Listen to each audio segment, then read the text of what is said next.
오늘은 선약 19번째 시간입니다. 메론 물가에서의 전투라는 제목으로 말씀의 은혜를 나누겠습니다.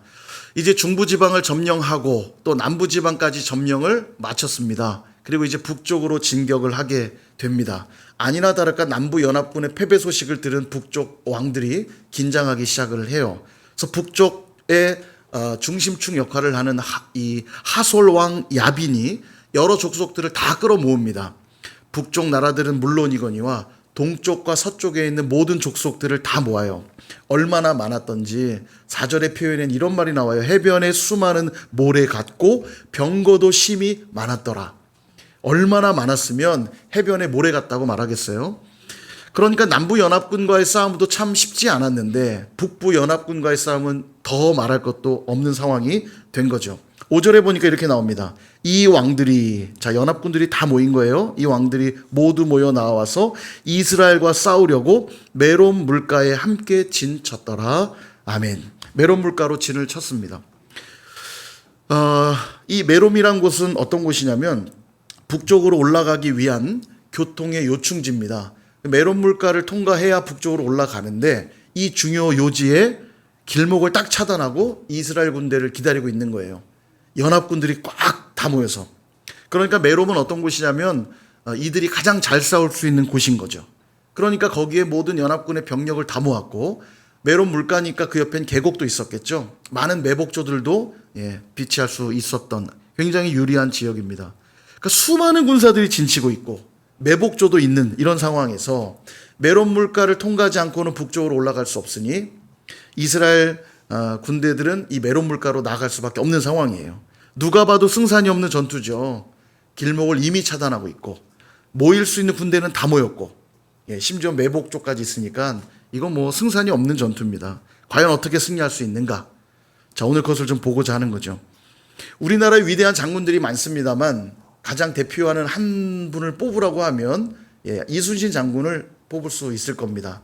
왜냐면 우리 동전에 들어 계시니까, 그죠?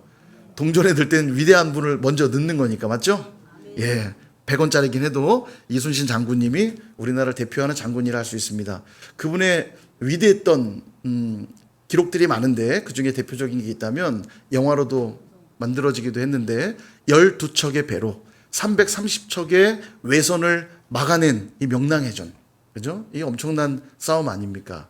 우리가 어디 가서 싸움 좀 했다는 사람들이 하는 말, 내가 1대 17로 싸워서 이겼어. 그런 말 하는데 이건 뭐 그보다 더 하잖아요. 12척의 배로 330척의 외선을 막아낸 대단한 장군입니다. 무엇보다 이순신 장군이 어떤 수식어가 있냐면 한 번도 패하지 않은 장수예요. 23전 23승, 100전 100승 100전 불태. 한 번도 진 적이 없는 장군이에요. 웬만한 승리로 놀라지 않죠, 우리는. 그죠?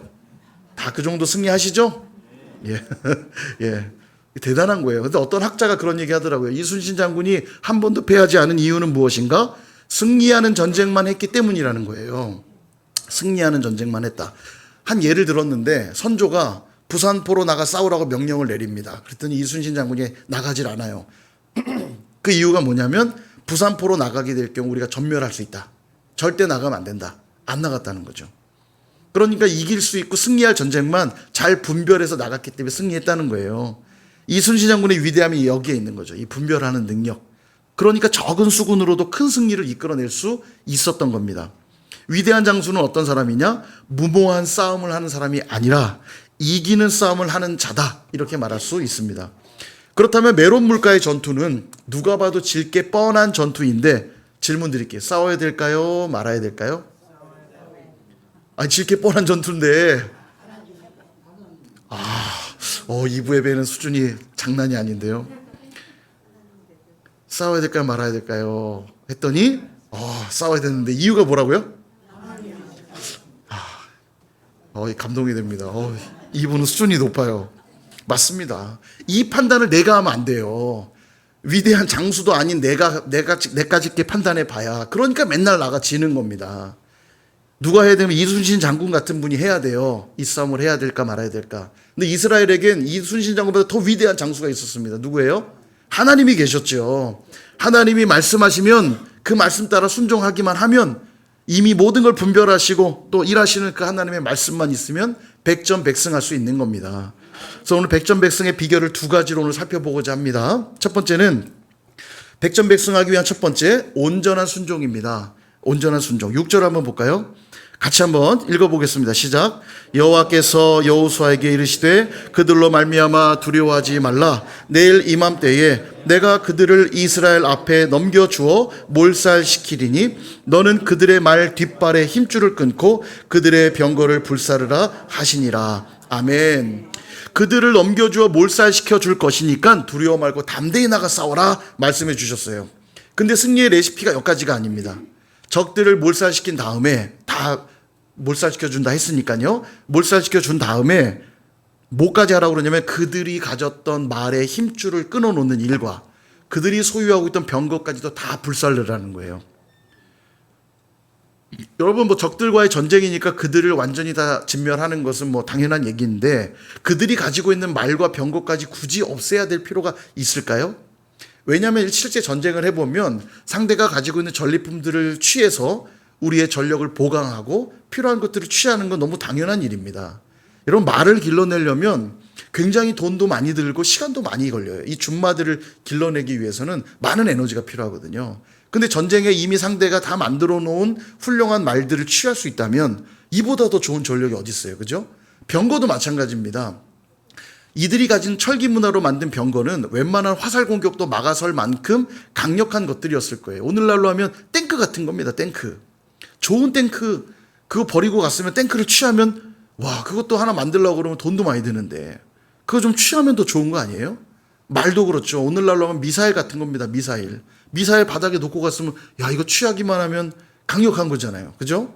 그런데 하나님이 이것까지도 다 제거하라는 거예요. 좀 아쉽지 않나요? 근데 여러분 순종이 그런 겁니다. 내가 할 만한 것을 따르는 건 그렇게 어려운 일이 아닌데 이해하기가 좀 어렵고 원하지 않는 명령까지 따르는 건 참 어려운 일이죠. 그런데 그것까지 할 때에 그게 진짜 순종이라는 거예요. 그럼 왜 하나님은 고급 말과 병거들까지 다 제거하라고 하셨는가? 그것은 바로 이 가나안 땅은 말과 병거로 정복되는 나라가 아니기 때문이에요. 다시 말하면 군사력으로, 경제력으로, 정치력으로 정복되는 나라가 아니라 하나님 말씀에 순종함으로 정복되는 나라이기 때문이라는 거예요. 시편 20편 7절에 이렇게 말씀합니다. 역시 같이 한번 읽어볼게요. 시작. 어떤 사람은 병거, 어떤 사람은 말을 의지하나 우리는 여호와 우리 하나님의 이름을 자랑하리로다. 아멘. 그렇습니다. 세상 사람들은요 병거 의지하고 말을 의지하며 살지만 하나님 백성들은 뭘 의지합니까? 하나님의 이름을 자랑하고 의지한다는 거예요. 사실 지금까지 그들이 해왔던 전쟁을 한번 쭉 돌아보십시오. 중부지방을 차지할 때도 그랬고 남부지방을 차지할 때도 그랬고 그들이 가진 말과 병거로 정복한 겁니까? 아니잖아요. 그때마다 하나님이 말씀해 주셨고 하나님의 기적을 베푸셨기 때문에 승리한 거잖아요. 그런데 이걸 자꾸 잊어버리니까 어디로 가려고 그러냐면 자꾸 말과 병거를 의지하려는 대로 가려고 하는 겁니다. 신명기 18장에 보면 왕에게 주는 규례의 말씀이 있어요. 왕들은 항상 병마를 많이 두지 말고 이 병마를 얻으려고 애굽으로 가면 안 된다. 이런 율법이 있어요. 병거와 말들을 많이 두지 말래요. 아니 세상에서는 병마를 많이 두고 힘이 센 자와 연합하는 것이 상식이죠. 말하자면 탱크와 미사일을 더 많이 구비하고 요즘 같으면 핵무기 하나쯤은 갖고 있어야 강대국의 면모를 갖추는 거 아닙니까? 그리고 미국이나 중국 같은 강대국이랑 같은 편 먹어야 강력한 거 아니에요? 그죠? 근데 하나님께 세움받은 왕들아 너희들 잊지 말라는 거예요. 너희의 힘은 병거와 말들로부터 오는 것이 아니요 힘센 나라들로부터 얻는 것도 아니다. 너희들의 힘은 어디서 온다? 하나님께로부터 온다는 거 잊지 말라는 거예요. 그러므로 정말로 하나님을 전적으로 신뢰한다면 그 신뢰하는 증거로 뭘 해야 되냐? 말들의 힘줄을 끊고 병거들을 불사르라는 명령에까지 온전히 순종하라는 것입니다. 사랑하는 여러분, 내가 정말로 의지하는 것이 무엇인가? 우리는 한번 생각해 봐야 됩니다. 웬만한 성도님들보다도 더 좋은 믿음을 가져야 될 우리 목사님들 얘기를 좀 드리면 제가 부목사 시절에 그랬어요. 목사님들 만나면 목사들에겐 또 좋은 목회지와 임지를 만나는 것도 참 중요하잖아요. 그럼 그때마다 그런 얘기들 합니다. 지 목사야 공부를 좀 더해서 THM도 하고 PhD도 해갖고 학위를 마련해야지 청빙 받을 수 있고 된다. 학벌이 중요해. 공부해야 돼. 실제 그런 얘기가 있어요. 청빙을 하면 100명 정도 모이는 교회에 청빙을 하면 100개 정도 서류가 들어온답니다. 300명 정도 모이는 교회에 청빙 공고가 나면 300장 정도의 서류가 들어온대요. 그러면 이제 서류가 너무 많잖아요. 그러면 딱 걸러내는 거예요. 일단 객관적인 정보, 이 경력밖에 없잖아요. 경력이나 이력, 그죠? 그러니까 학위를 딱 보고 학위 없으면 일단 다 버려. 예, 다 버리고 유학파들이나 이제 좋은 학위를 가진 사람만 남겨두고, 그러니까 아예 기회가 안 오는 거죠. 이런 얘기하면서 청빙이라도 받으려면 학위를 준비해야 된다. 좋은 인맥들을 만들어야 된다. 가만 듣고 있으면 참 맞는 말이죠. 실제로 서류를 다 버린다는데 학위가 특별한 학위가 없으면 기회조차가 안 오잖아요. 설교할 기회라도 와야 뭐라도 보여줄 거 아니에요? 나의 기회가 안 오니까 참 들어보면 맞는 말이면서도 뭔가 좀 혼란스럽습니다. 그래도 목사님들이니까 너무 걱정하지 마라. 하나님이 목사로 세우실 땐 하나님이 너의 길 책임져 줄 거니까 두려워하지 말고 기도하면서 준비하면 하나님이 너의 길을 열어주실 거야. 또 이렇게 말씀해 줘야 될 것 같은데, 기도도 중요하지만 학벌, 학위, 인맥 이거 필요해. 그 틀린 말이 아닌 듯 하면서도 혼란스럽습니다. 여러분, 학위와 인맥이 안 중요하다는 뜻 아닙니다. 늘 말씀드려요. 이런 얘기 들을 때 자꾸 극단적으로 들으시면 안 돼요. 학위와 인맥이 안 중요하다는 게 아니라 그게 내 인생을 책임져 줄 것처럼 생각하면서 하나님의 자리에 그것들을 올려놓을 때 그 행동은 적어도 믿음의 행위는 아니라는 거예요. 이해되시죠? 그러니까 제가 정말로 공부를 통해서 더 좋은 목사로 거듭나고 준비되기 위해 공부하는 게 왜 나쁘겠어요? 괜찮은데 그게 아니라 그 학위가 없으면 내가 목사로서의 구실을 못하니까 내가 이 학위라도 마련하지 않으면 안 되겠다. 가 되는 순간 적어도 그 행위는 믿음 행위가 아니라는 거예요. 그게 말과 병거를 붙잡는 행위라는 겁니다. 그래서 여러분, 우리는 스스로 자꾸 확인해야 돼요. 내가 정말 하나님만 전적으로 의지하고 있는가. 이걸 자꾸 확인하고 내 스스로 증명할 필요가 있다는 겁니다. 그렇지 않으면 입으로는 늘 하나님 말하지만 실제 삶에서는 하나님이 아닌 것들 붙들고 살아갈 수 있거든요. 다시 한번 묻고 싶어요. 정말로 여러분은 하나님만 의지하고 있습니까? 믿음이 모든 것을 이긴다는 이 말씀을 믿으세요? 그러면 완전한 순종을 위한 결단이 필요합니다. 온전한 순종을 위한 결단이 필요해요.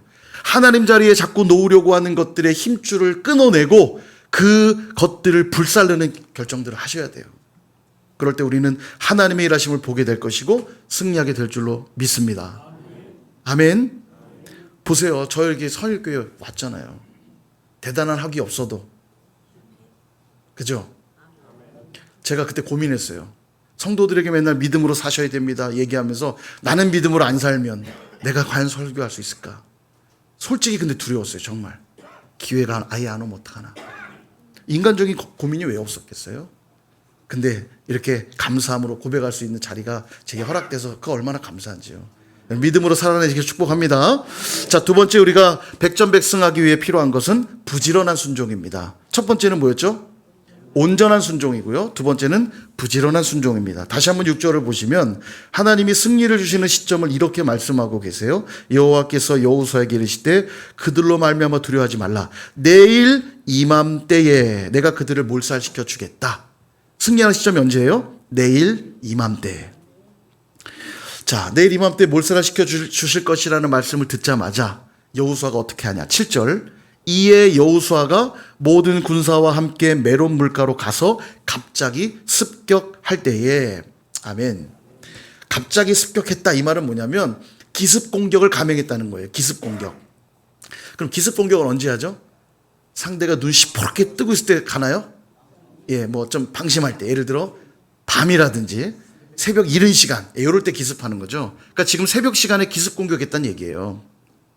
왜냐하면 다음 날, 내일 이맘때 승리를 주신다 약속했기 때문에 그 말씀 듣자마자 준비하여서 그 밤에, 그 새벽에 곧바로 기습 공격을 감행하고 있는 겁니다. 여러분, 여리고성 무너뜨릴 때도 하루에 한 바퀴씩 돌되 일곱째 날은 7바퀴 돌라고 그랬죠. 마지막 성이 무너지던 7째 날 언제 이 일곱 번의 바퀴를 돌기 위해 나간 줄 아세요? 새벽 이른 시간에 나갔다. 성경은 이렇게 기록하고 있어요. 아이성을 점령할 때도 아침 일찍 일어나 점호하고 아이성으로 올라갔다. 이렇게 말하고 있습니다. 남부 연합군들하고 싸울 때도 그래요. 이들이 기브온을 쳐들어오잖아요. 야, 너희들 우리 배신했지? 가만히 안 두겠어. 그리고 기브온으로 쳐들어가자. 기브온 사람들이 여호수아에게 가서 당신 우리와 화친 맺었으니 우리 좀 도와주십시오. 저들이 쳐들어와서 우리 죽게 되었습니다. 그러자 여호수아가 어떻게 했어요? 야간 행군했다고 그랬잖아요. 야간 행군. 밤에 군사들을 모으고, 왜냐하면 새벽에 기습하려고. 밤에 32km 되는 그 긴 시간을, 9시간, 10시간 걸리는 그 시간을 야간 행군해서 밤에 올라가서 새벽에 기습 공격했다고 제가 말씀드렸죠. 새벽에 공격한 거예요. 그리고 지금 또 북부 연합군과의 싸움에서도 새벽에 기습 공격을 감행하고 있는 겁니다. 성경이 지금 뭘 말씀해주고 있는 거냐면 이들의 순종에는 전혀 지체함이 없었고 부지런했고 단호했다. 이걸 보여주고 있는 거예요. 여러분, 순종의 반대 개념이 뭘 거라고 생각하십니까? 표면적으로 물론 불순종이죠. 순종의 반대는 불순종이지만 속성만을 생각하면 순종의 반대는 게으름이에요. 게으름. 왜냐하면 순종의 속성은 부지런하고 적극적인 반응이거든요. 말씀하면 예! 그리고 탁! 이게 순종이잖아요. 그 속성만 생각하면 순종의 반대는 게으름입니다. 성경은 게으름에 대해서 많이 말씀하고 있는데 대부분 다 죄와 불신앙에 대해 언급하고 있어요. 이 게으름은 죄와 불신앙의 문제입니다. 잠언 19장 15절에 보니까 이렇게 말씀해요. 게으름이 사람으로 깊이 잠들게 하나니 태만한 사람은 줄일 것이니라. 아멘. 여러분, 게으르면 잘 살 수 없어, 이런 정도의 처세술의 말씀이 아니에요. 부지런히 살면 잘 먹고 잘 살지만 부지런하지 않으면 너희들 굶주릴 거야. 틀린 말은 아닌데 성경이 그 정도 가르치려고 쓴 글이 아니라고요. 성경은 구원의 책입니다. 잠언도 마찬가지예요. 구원의 문제를 다루고 있거든요. 이게 무슨 의미냐면 게으른 자들은 영적으로 깊이 잠들게 되기 때문에 영적으로 줄일 수밖에 없다. 영적인 생명을 경험할 수 없다, 그 얘기예요. 하나님이 아무리 말씀해도 게으른 자들은 영적으로 깨닫지를 못하니까 반응할 수 없죠. 그러니 당연히 그 영혼은 궁핍할 수밖에 없다는 거예요. 히브리서 6장 12절 쉬운 성경 버전으로 준비했는데 이렇게 말씀합니다. 게으름 피우지 마십시오. 믿음과 인내를 가지고 나아가면 하나님께서 약속하신 것을 받게 될 것입니다. 아멘. 이 말씀 잘 보십시오. 게으름과 대조되는 게 지금 뭐죠? 믿음과 인내죠. 믿음과 인내는 뭐냐면 하나님을 향한 적극적이고 부지런한 순종이거든요. 예, 여러분, 인내도 아주 중요한 순종입니다. 가만히 있다고 해서 이건 게으름의 문제가 아니에요. 하나님의 때를 기다리는 것도 적극적 순종이거든요. 믿음과 인내, 즉 하나님을 향한 적극적이고 부지런한 순종이 있을 때 하나님은 약속한 것을 주신다. 반드시 받게 될 것이다. 그러나 반대로 말한다면 게으른 자, 게으름 피는 자들은, 다시 말해서 적극적이고 부지런한 순종이 없는 자들은 절대로 하나님이 약속하신 것을 받을 수 없다. 그렇게 말씀하고 있어요. 자, 여러분, 공동체를 위협하는 무리들 중에 하나가 누구냐면 게으른 자들입니다. 영적으로 무지한 자들이요. 데살로니가 후서 3장 6절에서 7절에 보면 이런 말씀이 나와요. 형제들아, 우리 주 예수 그리스도의 이름으로 너희를 명하노니 게으르게 행하고 우리에게서 받은 전통대로 행하지 아니하는 모든 형제에게서 떠나라. 어떻게 우리를 본받아야 할지를 너희가 스스로 아나니 우리가 너희 가운데서 무질서하게 행하지 아니하며. 아멘. 데살로니가 교회 안에 게으른 자들이 있었습니다. 그리고 이들이 교회를 무질서하게 만들고 있었어요. 물론 여기 무질서하다는 단어도 게으르다는 뜻이거든요. 게으른 자들이 교회를 게으르게 만들고 있다는 얘기예요. 그러다 보니까 데살로니 교회가 진짜 별로인 교회였나 보다, 엉망인 교회였나 보다 생각할지 모르지만 데살로니가 교회는 굉장히 괜찮은 교회였습니다. 얼마나 괜찮았냐면 그들이 가졌던 믿음, 그들이 가진 사랑, 그들이 가진 소망이 마게도냐 지방과 아가야 지방의 모든 믿는 자의 본이 되었다, 이렇게 성경이 말하고 있거든요. 마게도냐와 아가야가 행정구역인데 오늘날의 말로 제가 순화해서 말씀드린 이런 거예요. 선일교회가 가진 믿음, 소망, 사랑은 서울과 인천과 경기 지역에서 가장 뛰어난 교회였더라. 가장 믿음의 본이 되는 교회였더라. 이런 표현이에요. 그럼 데살로니가 그게 좋은 교회입니까? 훌륭한 교회가 대단한 교회입니까? 다 똑같은 얘기죠. 대단한 교회예요. 데살로니가 교회는 굉장히 믿음이 좋았던 교회입니다. 그런데 그런 교회 안에 지금 게으른 자들이 있었대요. 뭔가 이상하죠? 여기 게으르다는 뜻이 놀고 먹다 이런 의미가 아니에요. 영적으로 깨어있지 못하다는 뜻입니다. 영적으로 깨어있지 못하니까 믿음을 오해해서 자꾸 교회를 무질서하게 만들고 있다는 거예요. 바울 사도가 말했어요. 주님의 재림이 그리 멀지 않으니 믿음 잃지 말고 고난과 역경 속에도 하나님을만 붙들러라. 고난받은 나를 보아라. 고난받으면서도 내가 소망 가운데 살 수 있는 건 주님의 재림이 있기 때문이다. 복음을 전하고 갔더니만 영적으로 무지한 자들이 이 말을 오해해가지고 야 주님 재림이 얼마 안 남았다 그러니까 일 다 때려쳐. 일 안 해도 돼. 교회로 모여. 그래서 교회도 죽창 사는 거예요. 하나님의 나 벌써 찬양 부르면서 막 하루 종일 교회 있는 거예요. 아무것도 안 하고. 그리고 이 믿음 없는 것들아 주님이 곧 오신다는데 정말 그래? 다른 이들도 하나둘씩 일을 그만두고 교회로 모이는 거예요. 교회를 자꾸 무질서하게 만드는 겁니다. 영적으로 무지해서 그 영적인 게으름이 복음을 오해한 그 행동들이 교회를 무질서하게 만드는 거예요.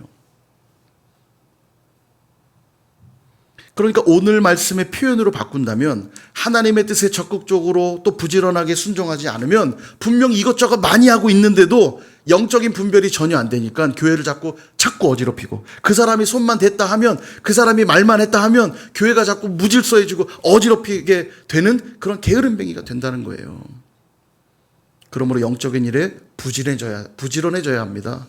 하나님의 뜻을 헤아리고 그분의 뜻을 행하기 위한 적극적인 순종이 꼭 필요해요.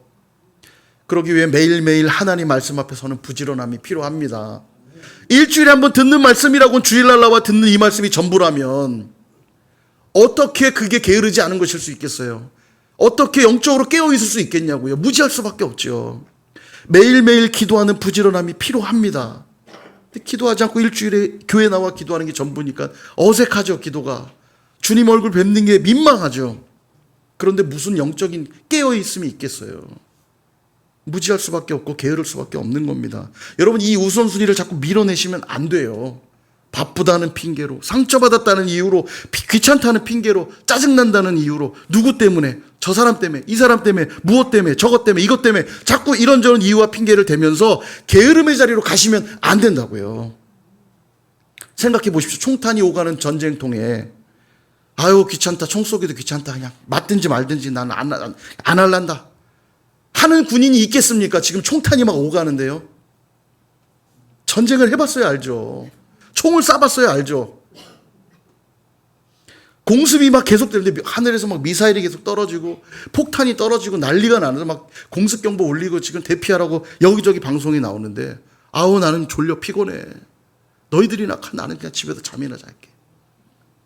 대피하는 걸 게을리하는 사람이 있겠냐고요. 왜 집에서 잠잘 것처럼 가만히 계세요 지금? 예? 우리 선율교인 집에 그냥 계실 것 같아요. 이 분위기가. 사단은요 한 영혼이라도 잡아뜨리려고 지금도 얼마나 부지런히 우는 사자처럼 산길자를 두루 찾아다니는 줄 아세요? 지금도 끊임없이 영적 전쟁이 우리 삶에 일어나는데 그 영적 전쟁의 한복판에서 귀찮대요, 바쁘대요, 피곤하대요. 우리가 가진 무기라고 말씀과 기도밖에 없는데 귀찮대요. 영적으로 계속 게을르게 굴고 있는데 힘들고 어렵다면서 왜 자꾸 말씀과 기도라고 하는 무기를 뒤로 밀어놓느냐고요. 여러분 순종이 순종다워지려면 부지런하고 단호해야 합니다. 우리가 종종 기도해 볼게요. 이런 이벤트 정말 기도하시는 분들 있는데 대체로는 시간 끌기용 멘트이거나 거절의 멘트일 때가 많아요. 마땅히 하나님 앞에서 해야 될 일인 걸 알면서도 그냥 미루고 있고 시간을 끌고 있다는 건 이미 순종할 마음이 없는 거예요. 그건요. 하나님 말씀이 내게 주어졌다면 그 다음은 고민하는 시간이 시작될 게 아니라 그 다음은 뭐 해야 될 시간이에요? 부지런히 순종해야 될 시간인 거예요. 하나님이 내게 말씀해 줬다면 고민하는 것 자체가 순종 안 하려고 하고 있는 것이지 더 잘 순종하려고 고민하는 게 아니에요. 말씀했다면 부지런히 순종해야죠. 단호하게 순종해야죠. 그게 승리의 조건인 겁니다. 근데 자꾸 왜 고민할까요? 말이 있어야 될 것 같거든요. 병거가 있어야 될 것 같거든요. 하나님도 우리 대한민국 가서 한번 살아보세요. 말이랑 병거 없으면 안 된다니까요. 하나님 자꾸 믿음으로 살라고 얘기하지 말고 당신도 여기 와서 한번 살아보세요. 말이랑 병거 있어야 된다니까요. 하나님을 설득하려고 그래요. 도리어. 제발 나를 의지해라. 말과 병거가 아니어도 승리할 수 있으니 두려워하지 말고 나를 의지하라고 말하는데 안 된대요. 자꾸 하나님한테. 모르면 가만히 좀 계시라고. 여러분 한번 살아보십시오. 정말 믿음으로 살아봤을 때 하나님이 역사하시는지를 경험해 봐야 그 살아있는 믿음으로 승리할 거 아닙니까? 근데 믿음이 다 죽어 있어요. 말이랑 병거 아니면 안 된대요. 하나님을 설득하려고 하는데 그 죽은 믿음으로 무슨 역사가 일어납니까? 정말 다 잃어버려도 나는 오늘 예배하겠다는 마음으로 예배 드려 보신 적 있으세요? 죽을 때 죽어도 나는 오늘 기도하면서 죽겠다고 정말 기도주를 붙잡아 보신 적이 있냐고요? 정말 똥줄타게 정말 기도하면서 죽기를 각오하고 기도해 보신 적 있냐고? 약복강에서 환도뼈가 박살나고 으깨지는 상황에서도 나를 축복해 주시지 않으면 나 놓지 않을 거라고 붙잡아 보신 적이 있냐고요?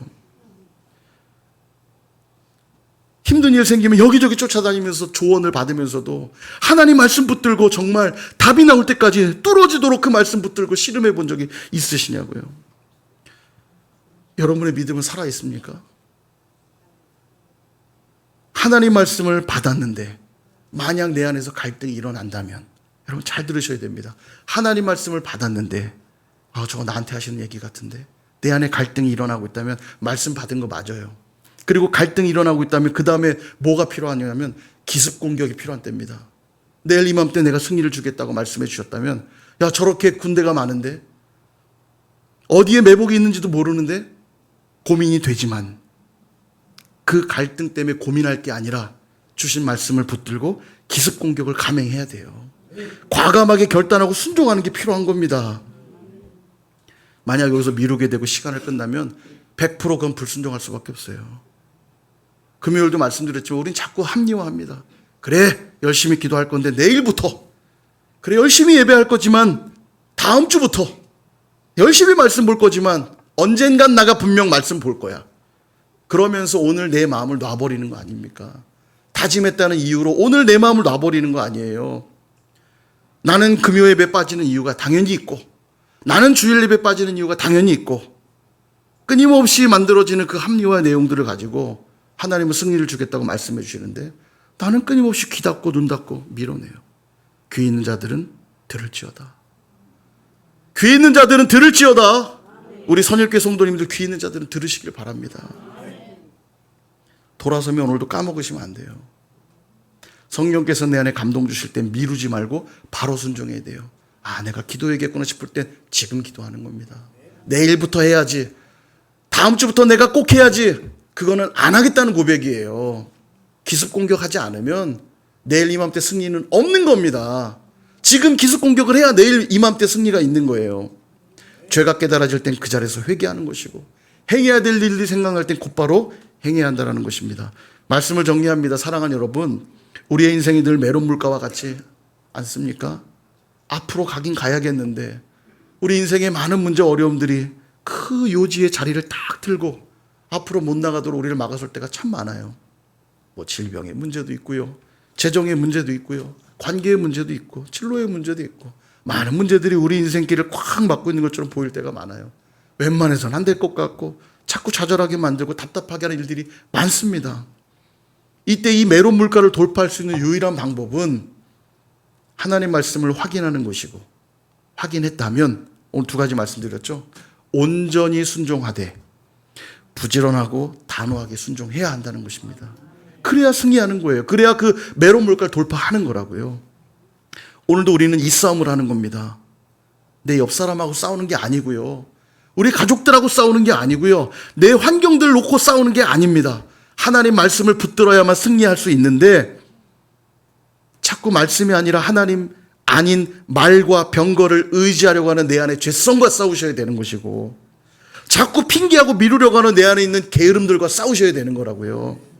그거와는 싸우지 않고 자꾸 탓하는 거예요. 쟤 때문에요. 쟤 때문에요. 이 상황 때문에요. 저 조건 때문에 제가 힘든 것 뿐이에요. 아니요.